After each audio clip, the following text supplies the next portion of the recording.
guys, welcome back everyone. Welcome back to my channel, guys. Thank you for tuning in. I really appreciate. Thank you. If you're coming back, thank you so much. If you're new, my name is Cynthia, just in case you're new. Thank you so much for joining. Please consider subscribing, liking, commenting, sharing this video with your friends and family. Thank you so much, so that we can help support the channel. Please subscribe, please, so that we can be able to reach, even when we are approaching people to do, to join us, they can see that we have some growth in us. There is some potential in us, right? So please consider subscribing if you haven't subscribed. So today's topic, I'm gonna tackle coming to Canada with a visit visa. So I'm gonna be talking about the things that are required and stuff like that, right? So because someone was asking me about the visit visa. So one thing is, of course, you need to have your passport, right? You need to have your passport, and then you need to take the picture. That will be the 33 by 44 with a white background, the picture, and then you need to download the forms, of course, right? This one, you don't even need an agent. You just go online, download the form, and then fill up for the visit visa. I know I've been talking about the agent, but going online, you just download the form and you can easily do it by yourself, right? Just to save up some money, because not everyone has the money for, an agent and all that. So I'm trying now to talk about doing it manually I'll leave the link down below, the IRCC website, the Canadian website. Just go online, download the form, and then start filling up. So, number one, the most likely when they are reviewing your papers for your visit visa, one of the major advantages, it's not a must, but it is a very major advantage. It is when you have strong family ties. When you have like your brother, your sister, your mom, your dad, your uncles, your aunt, like when you have a relative in Canada, it is way more easier, because at least they know that, you're not gonna be lost, or you have a place, you have someone familiar to you. So that is an added advantage, but it is not a must. It is not a must for you to have, strong family ties or having a relative. You can come as a visitor. You can visit Canada even without knowing anyone, So strong family ties is just an added advantage. And then the other second thing is that when you're visiting Canada, you have to give the reasons why you are coming. You cannot just say, oh, I miss my sister, or I just want to come and explore because I miss my brothers. You have to give a reason. If you're a tourist, you have to say, okay, I love to travel. And so Canada is one of my, dream destinations. I wanted to come and visit. Give a reason why you're visiting. If you have relatives here, you have to give a reason why you're coming. Maybe it's for graduation. Maybe your nephew, your relative, one of your relatives is graduating. Number two, maybe you're coming for a wedding. That's another good reason. I'm coming because I'm coming for my auntie's wedding, or my uncle's wedding, or whoever wedding, right? Then number three, maybe you're coming for a funeral. You're coming for someone's funeral. That's another reason, you can give why you're coming to Canada, because you have to give a reason why you're coming to Canada. And another reason also is maybe the birth of a baby. Maybe your brother just had a baby, or your sister just had a baby, and you just want to come and, kushika mtoto, to hold the baby, right?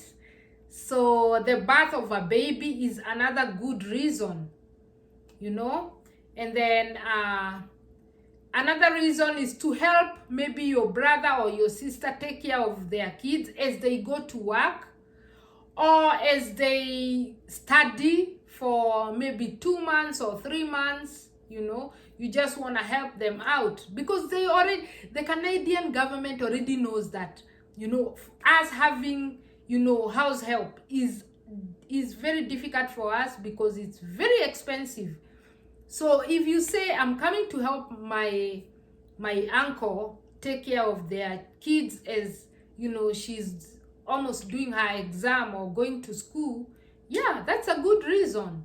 Yeah. Another thing is that maybe a relative may have come back home, and then they left their young one there, right? So you are accompanying the minor back to Canada, like you are, because you don't want, maybe they don't want the kid to travel by themselves. So you can give a reason. I'm accompanying my uncle's child who is 5 to come back to Canada. That's another reason to come and visit, right? So you have to give reasons why you're coming, because usually they will not just give you, oh, I'm just coming to roam around, And then if you're traveling solo and you don't know anyone, you're just visiting, you have to, show some financial support. You have to prove you can support yourself when you come here. You like to travel, and then give reasons why you're traveling. I love to travel. And then your travel history is very important. Your travel history. Maybe you've been traveling maybe 4 or 5 countries. That is an added advantage. Definitely, it's a plus. They will give you the visa, because they can see you, traveling is like, you like to travel, is a hobby for you. So you usually travel and go back home. So they are sure that even when you come to Canada, you're still going to go back home, because they can see your travel history. You've been traveling here, there, everywhere. That's another advantage. Guys, try and travel even to the neighboring country. Just to have your passport stamped that you have traveled. It is an added advantage, to show that you usually travel and you come back home.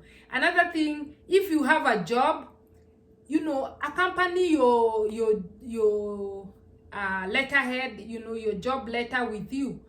Put it there.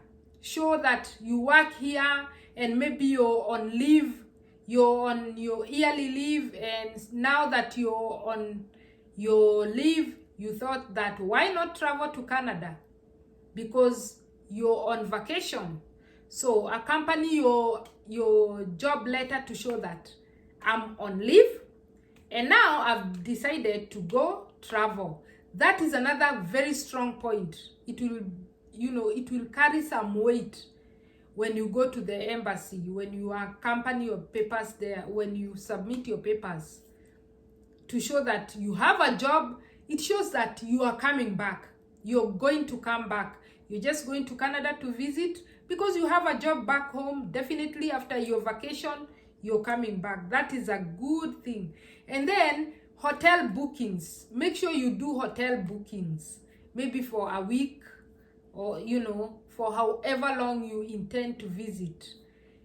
You can make hotel bookings. And of course, you need your round trip ticket. That one you don't have to purchase before you get the visa. You can do bookings. Usually the airlines will allow you to do bookings online. just book online a round trip, a return ticket, but don't buy the ticket before you get the visa, because maybe you may be denied the visa, and now you already have the ticket. Now you're trying to figure out, how am I supposed to get my refund back, right? So you're around, and then your letter of explanation. You need a letter of explanation why you deserve that visit visa. Just write down a short summary of a letter of explanation. My name is so and so, and I'm requesting to please have the visa. You give the reasons why. I've always wanted to visit Canada.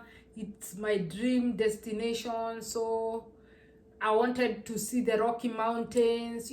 Explain, not a very long letter, but do some explanation to be convincing, to convince them, right? For them to be convinced that you really want to visit Canada and your intentions are pure. Make sure you take your boldness there. Put all honesty in your application, right? That way you will get your visa, right? It's someone who was asking about the visit visa. It's not a must you have strong family ties. You can come as a visitor, as long as you bring your job letter to show you're on vacation, to show you have some property. You're really going to come back, right? So that was all I had today about the visit visa. So thank you so much for tuning in. Good luck as you apply for your visit visa. Thank you. And one last thing I forgot. Nowadays they are doing biometrics, like they are taking fingerprints for your bio. So they will ask you for that. Just in case you pass the interview, they will certainly ask for your biometrics. So make sure you are in good records, right? So thank you so much for tuning in. Make sure to subscribe, like, and comment for more and more content. I'll be talking about the spousal visa next time, so make sure to keep tuned in, right? And then I'll be talking also about the jobs, how to apply for tracking jobs, engineers, and jobs like nannies, stuff like that. So thank you so much. Thank you for your support. See you on the next one. Bye.